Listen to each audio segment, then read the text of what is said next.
Hello, everyone, and welcome to another episode of the Market Snapshot series. So, today we'll be having apologies for that. So, today we'll be having a very interesting session where we'll be talking about reciprocal tariffs. So, we all know since we started talking about this last week about the impact of reciprocal tariffs in what Trump has named as Liberation Day, which will be the 2nd of April, and that is tomorrow. So we already saw yesterday the markets already reacting to this with a big sell-off happening in US equities, specifically a big sell-off on the Nasdaq 100 index, the SP 500, the Dow Jones, the Russell 2000. They were all headed lower as of the expectations that we have for the April 2 reciprocal tariffs. So from the article that you can see on your screen, it's basically saying Trump says reciprocal tariffs will target all countries. So what are reciprocal tariffs? So far since Trump got inaugurated, he has been saying that American economy has been ripped off by the rest of the world, mainly because when American companies produce goods and sell to the rest of the world, those goods are charged tariffs. But when other countries sell their products to the US, then they get to do that free of charge without paying reciprocal tariffs. So Trump has been analyzing the business dealings between different countries with all their trading partners, and now he has a list of tariffs that he'll be implementing tomorrow, and this has caused a lot of uncertainty in the markets. So we don't know which countries will be hit with what tariffs.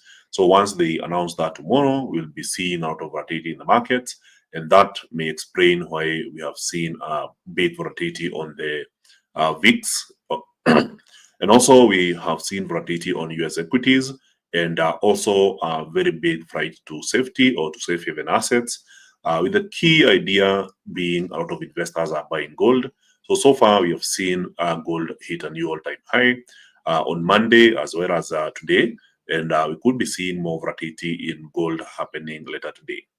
So the US President Donald Trump has said that his soon to be announced reciprocal tariffs will apply to all countries, pouring cold water on hopes that only economies with the biggest trade imbalances with the US would be targeted.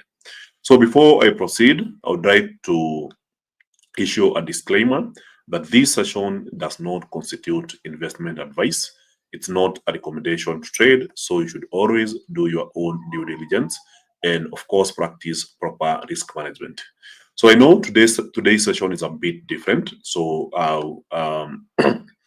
I'll begin right away by introducing Emmanuel. So hello, Emmanuel, and how is your day? Yes, good morning, Rufus. The days are full of anticipations. Of course, the 1st of April. We all understand the occasion that occurs on 1st of April. But most importantly, we're preparing for Trump's Liberation Day tomorrow. Awesome. So can we do a quick introduction and then we move on to the big news for the day?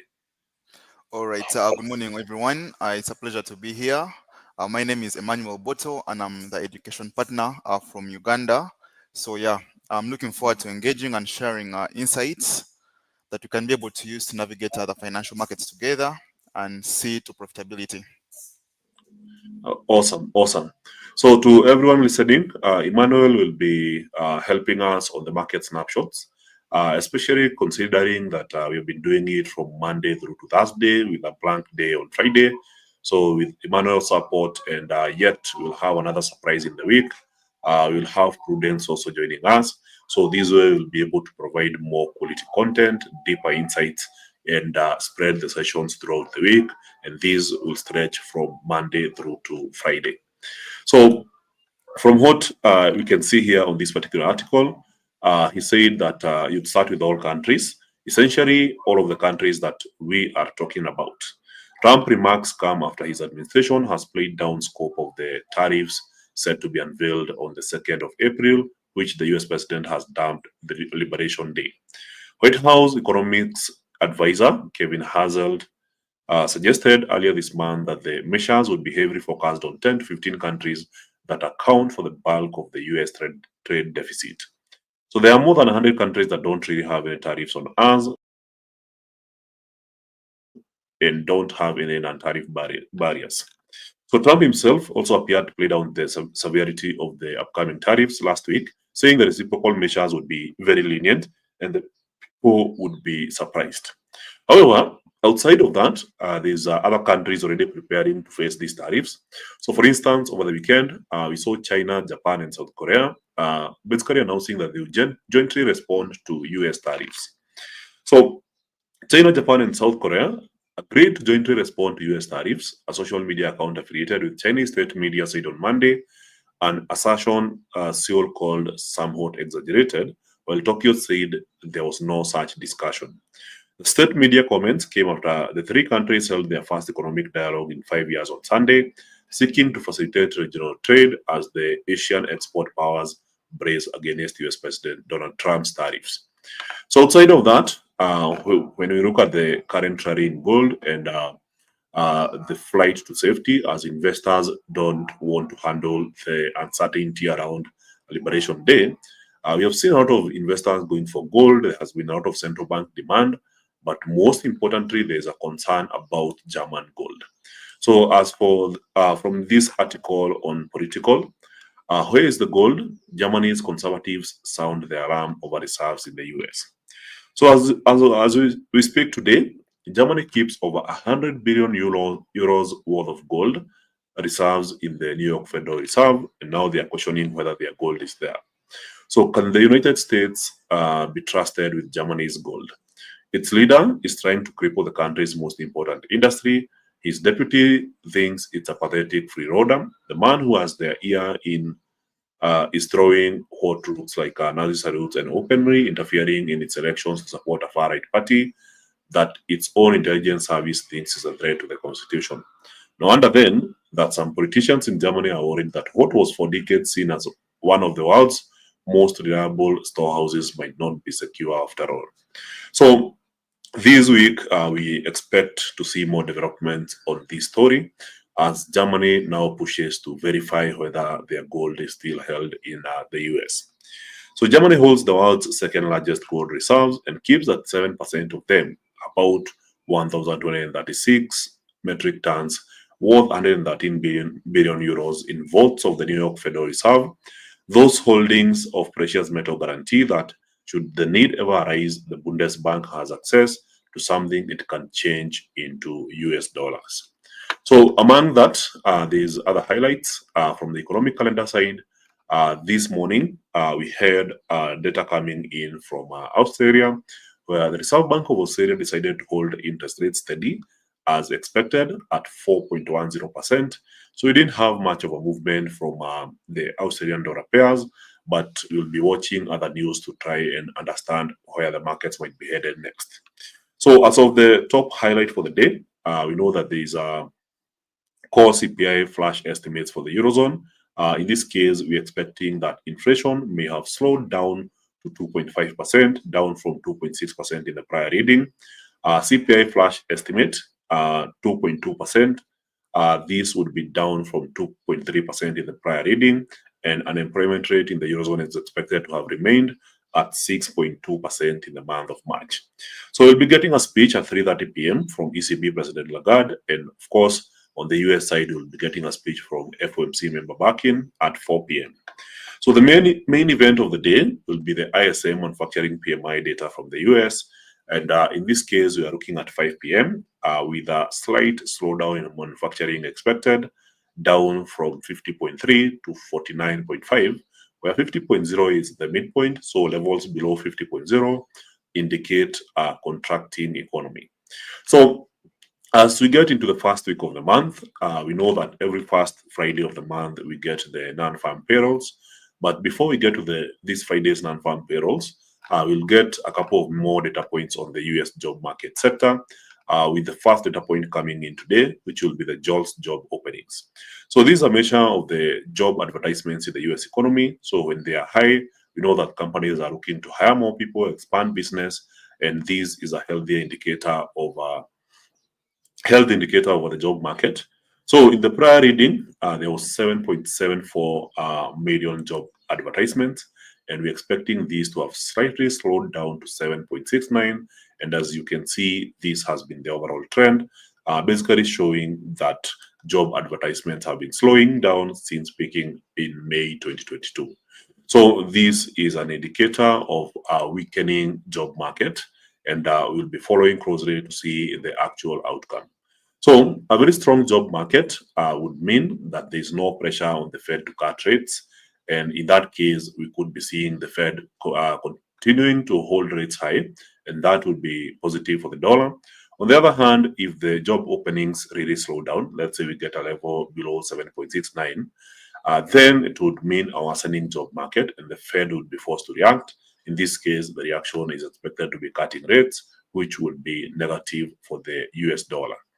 So for ISM manufacturing PMI, we know that manufacturing tends to go hand in hand with the currency. So if manufacturing is really good, then that's positive for the dollar. Of course, if manufacturing is really bad, then it tends to be negative for the dollar.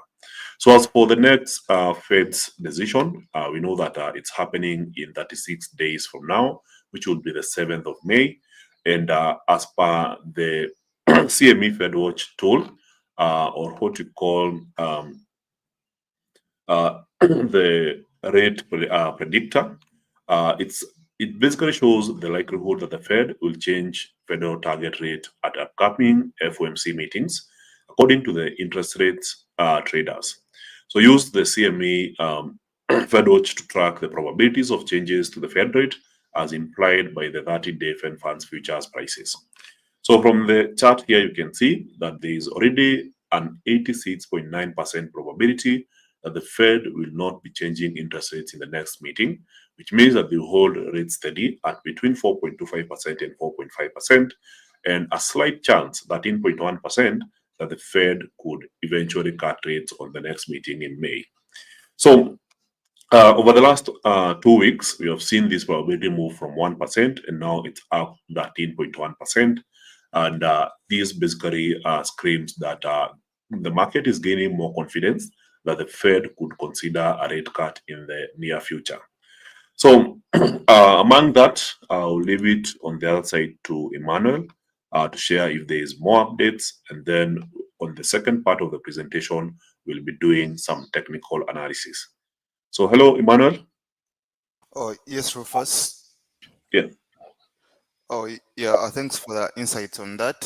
So just to add on that, I think you've pretty much covered everything in the fundamental space, and all eyes will be basically on the JOLTS job openings today, and of course the ISM manufacturing PMI. And as well, we also need to understand that the ISM manufacturing PMI is one of the first indicators that can help us determine possible inflation, or where inflation could be leading to when you're going into the CPI data later on. So it's also a very important tool, especially to the Fed. And as time and again, we always hear Fed Powell on his speeches saying we shall depend on the data. So I believe it's very important if people understand that this is some of the data he speaks about when it comes to rates. Then with the JOLTS job openings, of course, if one sees a figure that is probably higher than 7.69, hopefully to look at if the Fed cuts, the cutting of jobs in the federal departments had an impact on the labor markets. And then we can be able to price that in. Other than that, all eyes are set on Trump's Liberation Day. And of course, we know that gold is always going to be the looking point, the turning point for all investors, because we're not yet sure which countries are going to be charged with these taxes, because almost every other country without tariffs probably has VAT. And Trump was very critical on saying that also VAT is a kind of tax they are imposing on American products. So we don't know what countries will be involved. So we should expect a lot of countries that are looking to retaliate, or that a lot of investors in different countries looking to run to gold particularly. Yeah, so other than that, that's where the most focus is going to be. Then later on, we shall be able to look at probably the inflation in the Eurozone. We want to see if the Eurozone is looking forward to ease inflation. So we can expect a second rate cut, possibly to try and help up with the economy or boost back the Eurozone economy. But we have seen the Euro stocks, both the 50 and I think the 100, and the 500, sorry, give us a rise from their 2-month lows we had. I think earlier, late last week, we had those 2-month lows on the Euro stocks. So if the euro inflation data comes in and it's lower, then investors can expect a possible second rate cut very soon. It can be able to boost the European economies later on. Yes, from the fundamental side, that's what I'm focusing on as of now. So I think we can always be pricing in those major events for now as we watch what downplays with the data that comes out.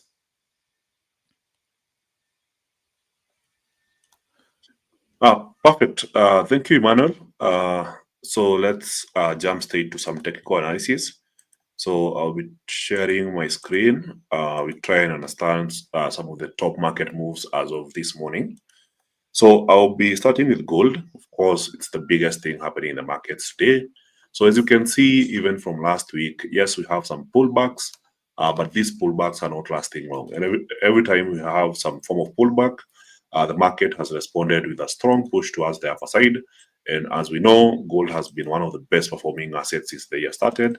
With a key focus on the last couple of days, you'll notice that we have had 5 consecutive green days, and today might be the 6th, as we already have some positive momentum coming in. So since the Asian session started, you'll notice that we had a slight drop and then a very strong rally through the Sydney as well as the Tokyo sessions. Then somewhere towards the end, there was a pullback, and now we get into the London session, and it seems like gold is looking to pump higher again. So yes, the pullback was quite considerable, and now that we are looking at these levels here, which can be marked with yesterday's highest price, clearly the market has dipped into this level again, which implies that it's a likely buy zone. So we'll be looking at potential dips to this level again to catch some more bullish opportunities.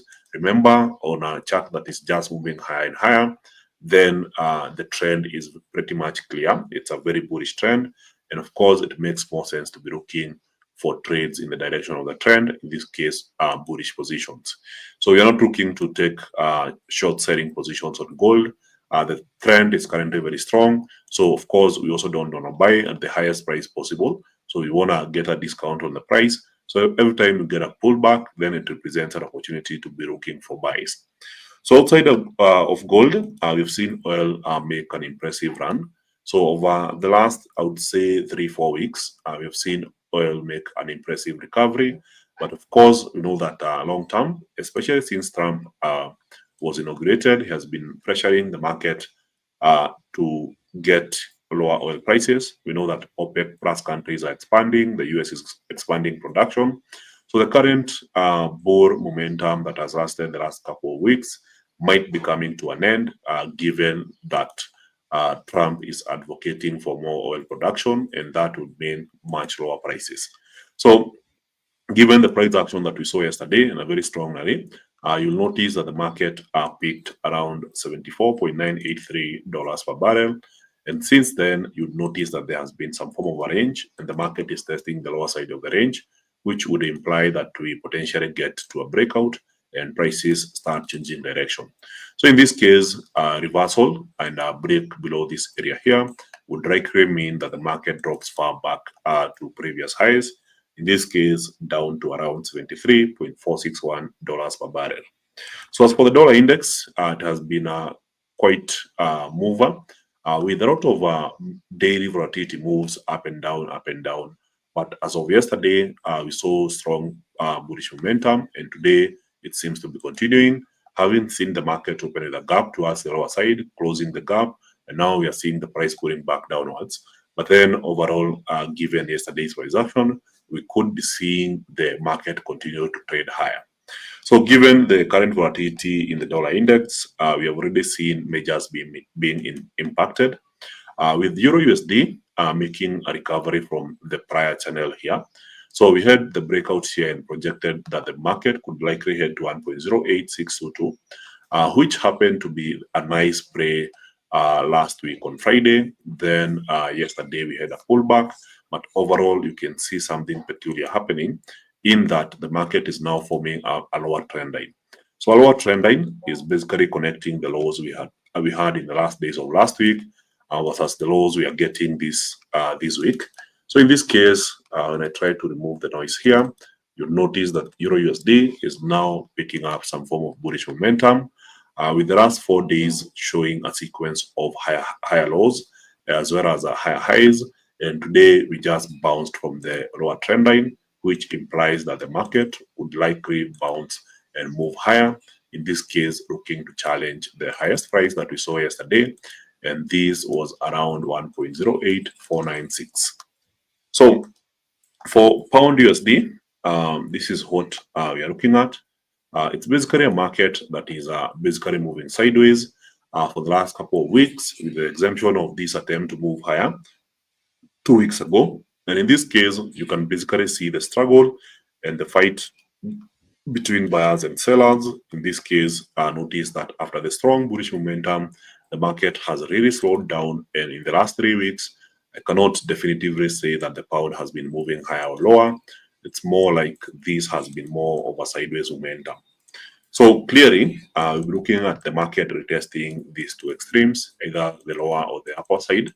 So in this case, from what we are looking at, even on a smaller time frame, in this case, the 1 hour time frame, you'll notice that we already have a range to work with, which was yesterday's high and low.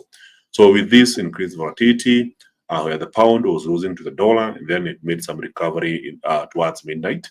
Notice that today it's bouncing from the lower trend line and now moving towards the upper trend line. So in this case, we already have this move completed, and now it's more likely that the pound is making some recovery and heading towards the upper side. So already we're in the green since the day started. So for AUD USD, clearly we had a breakout. The market went to the bulk pattern idea of getting to the base of the pattern after the breakout. Went a little bit lower and then made a recovery, and now it seems like the market is headed back higher. So in this case, we are looking at the Australian dollar being positively correlated with gold. In this case, we could be seeing some further upside momentum, with the base of yesterday's move being our target for the day. Clearly, you can see this is where the main move started yesterday before the big sell-off. Now that the market is recovering, good chance that we will be retesting an area around 0.62839. So as for the dollar yen, we are basically looking at one volatile market since the year started. So we had a very strong bearish channel on the 4-hour chart, and then the market pulled back, bounced from the trend line again. But then we have seen the market fail to break the 150.937 price action level 2 times so far, and now we could be headed right back to retest the same area. So given today's momentum, clearly the market is struggling to gain momentum, but overall I expect the market to breach this particular area of 150.077 and potentially retest the previous high at 150.937. So momentum hasn't kicked on yet, but we could be seeing it later in the day. And on the other hand, we have a big sell-off on the Japanese stock market index. That is the Nikkei 225 index. So clearly, this is a market that has finally decided to create a break towards the lower side. So notice the period of time here, and here we are talking about months. This is literally 5 months when the market was just not moving, it was just moving sideways. So eventually we got a breakout here, market dropped and then made a recovery here, which was a retest of the previous level. So the retest was right here, and remember this is happening on the daily, and now we have some clear momentum for the last 3 days, and now we could be seeing the momentum extended to a 4th day.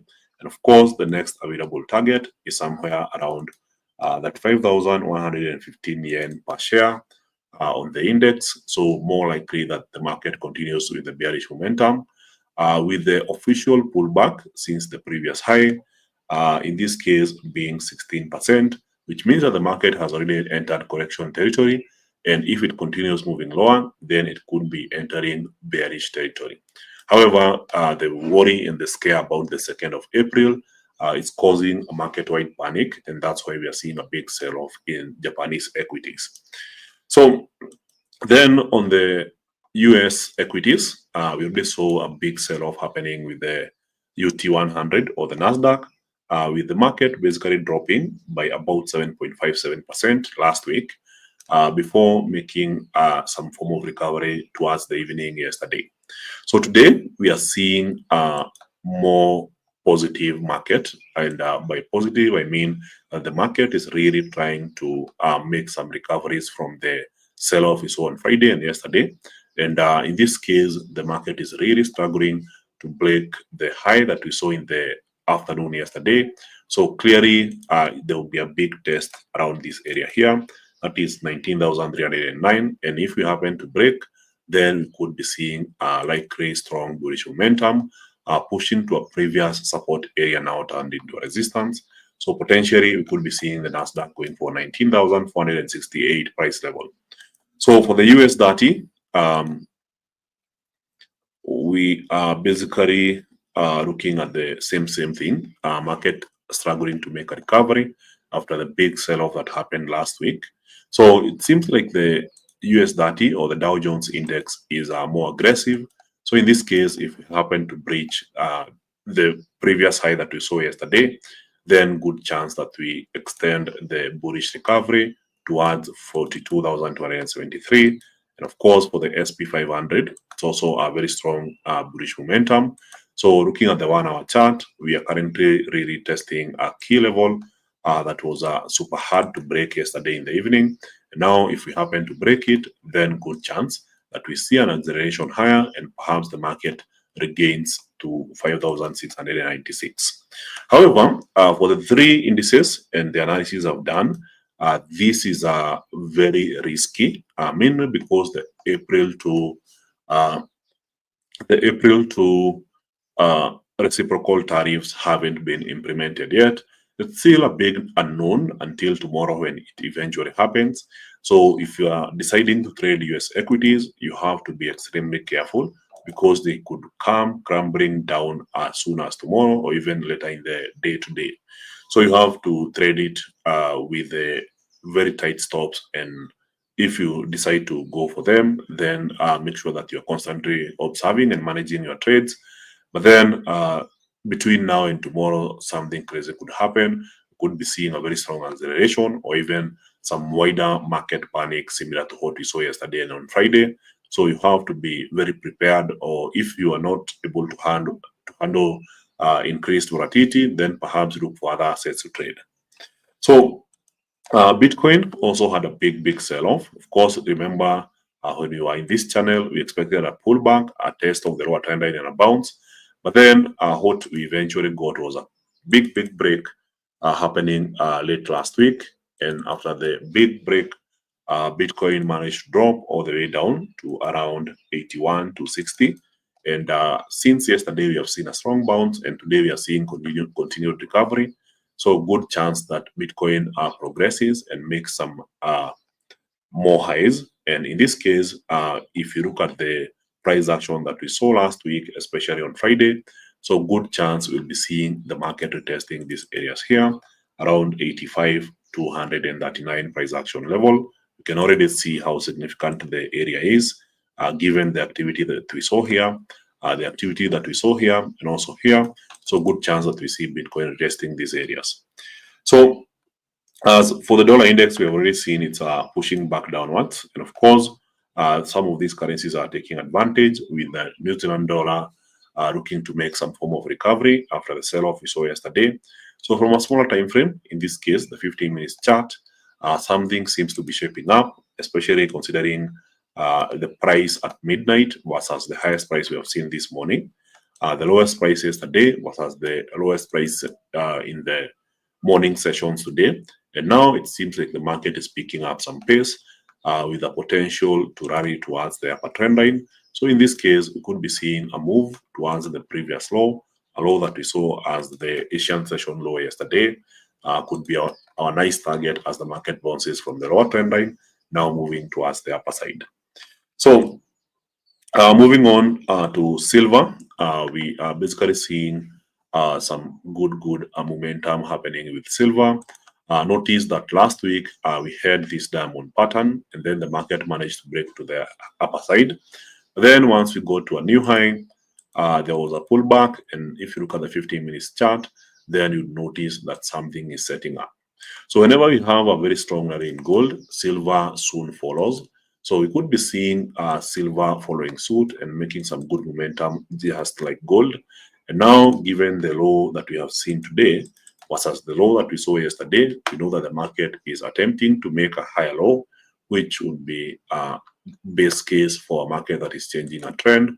And in this case, potentially breaking the upper trend line and moving to $34.579. So clearly a very strong bounce from the lower side. If you go to the 1 hour chart, you'd notice that this market is really attempting to bounce from here, and a potential break would take us to the top of the pattern all the way to 34.579.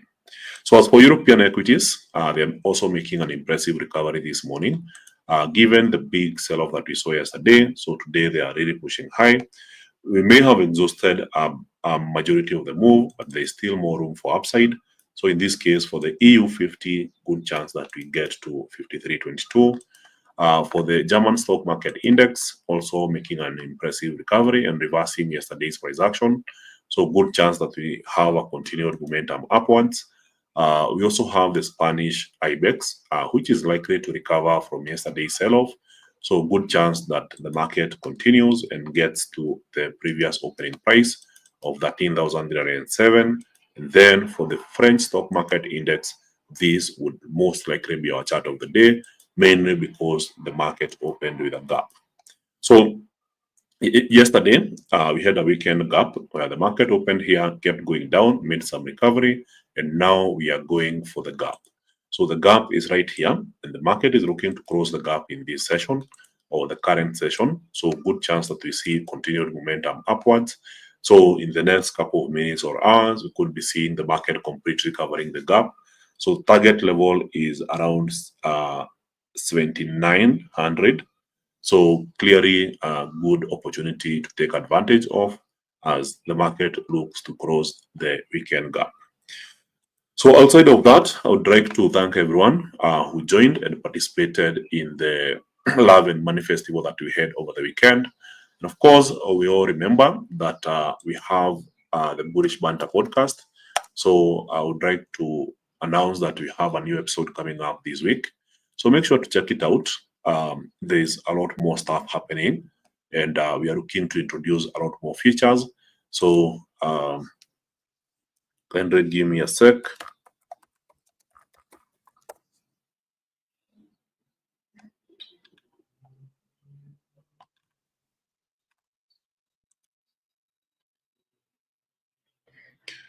So given the impact that Trump has had on the markets, we have had a lot of podcast episodes focused on what's happening with Trump, what are the key developments that Trump is doing. So from what we have here, I'm trying to share a Chrome tab. In the last episode, we basically discussed Trump's impacts on markets, Bitcoin, as well as the global economy. So if you have some time, kindly feel free to check it out, and hopefully you gather some insights from this. And at the same time, if you're just beginning your trading journey, make sure to register for a trading account using the links in the description below. If you're watching this on X, then you should visit the FX Pesa handle, click on the link in bio, and you'll get access to all our educational materials, our sessions, events, as well as a link to register for a trading account. So on top of that, if you're just beginning your trading journey, you're just looking to learn, then we have a Novice to Pro series. It's a course that is available on FX Pesa YouTube. You go through it and you practice as you improve until you become a better trader. So we also have the FX Pesa Academy, where Emmanuel Boto is part of the wider FX Pesa community. So if you're located in Uganda, Kampala, Emmanuel Boto will describe where the location of the office is, when they do the sessions, and hopefully you'll get to benefit from that. Hi, Emmanuel. Oh, yes. On that note, for those of you that are in Uganda, our offices are open. We have free training sessions, very insightful. Whether you're a beginner or intermediate or an advanced trader, you're very welcome for lessons all through the week, happening at 3 p.m. and on Lumumba Avenue. That's Rumi Building and on the 7th floor. So please come through. We shall welcome you and kickstart your journey together with FX Pesa. Yeah, so On top of that, we shall be having our weekly Q and answer sessions, and of course our market wrap up every Friday on the FX Spacer TikTok channel. So make sure you subscribe and wait for it every Friday at 3 p.m. Shall be having that session as well. Awesome, awesome. So as you can see, guys, we are bringing in more content, more ideas. So on Friday, just before the New York Open at 3 p.m., we'll be getting more activity, more analysis on how to prepare for your trades, what to be looking at on Fridays. And as we all know, for instance, this Friday we'll be having the non-farm payrolls. So it will be a super interesting session. The only difference is that this is happening live on TikTok. So outside of that, I'm checking the comment section to see if there's any questions we may have missed. So there was a question about the daylight shift, whether it affects the New York Open or the London Open. So I'll be checking through that. Yes, I know there was a daylight shift, but I haven't confirmed whether it's impacting the market open. So I'll be sharing that on the next session, which will be tomorrow. So there's also a question on JPY pairs. I wonder why you have all the yen pairs listed on the question.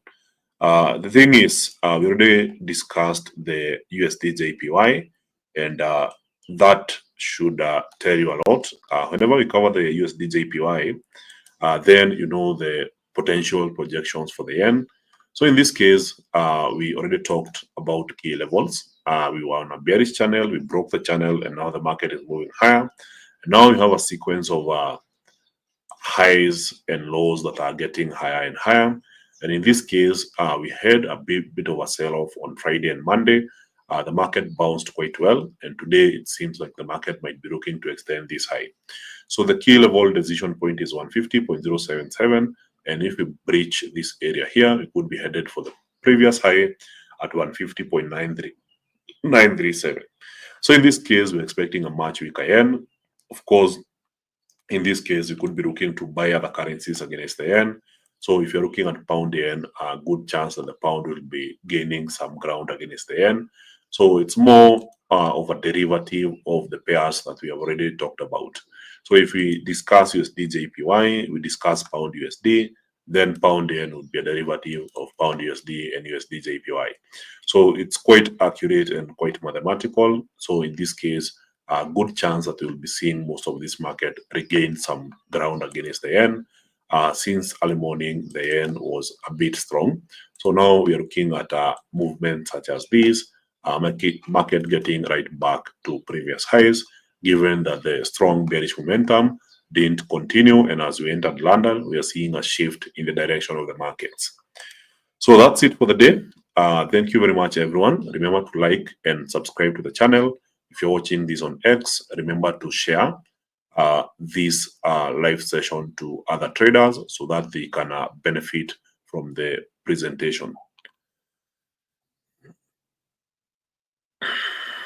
So there's a comment from Wangari Patrick. So in tomorrow's Development Liberation Day, can we expect the dollar to be very strong against the other currencies? And can we also expect gold to buy and opposed? So on one side, the first time Trump announced these tariffs, the dollar responded positively. So we could be seeing something similar as the tariffs are announced tomorrow. So good chance that we could be seeing the dollar gaining some momentum.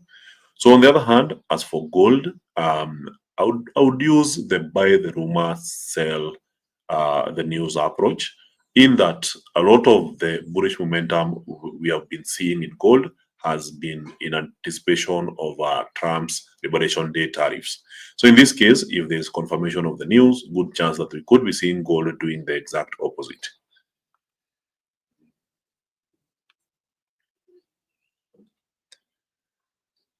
So as I mentioned, I'm seeing a lot of questions about the trend. You can see our USD trend for the week, pound USD trend for the week, Euro USD trend for the week. So all the three questions are involving the dollar, and as we have mentioned, we expect a lot of volatility. It's purely uncertain what will happen tomorrow. So even if you're trading dollar pairs, you have to be prepared that tomorrow could be having a lot of volatility, and volatility could be in both directions. So we don't have a clear direction for the week yet, So we are waiting to see the announcement of the tariffs. Then we'll make a judgment based on that, based on the weight of the tariffs and how much they may impact the dollar as well as the stock market. So that's it for the day. Thank you very much, everyone. Enjoy the rest of your day and have a profitable trading week.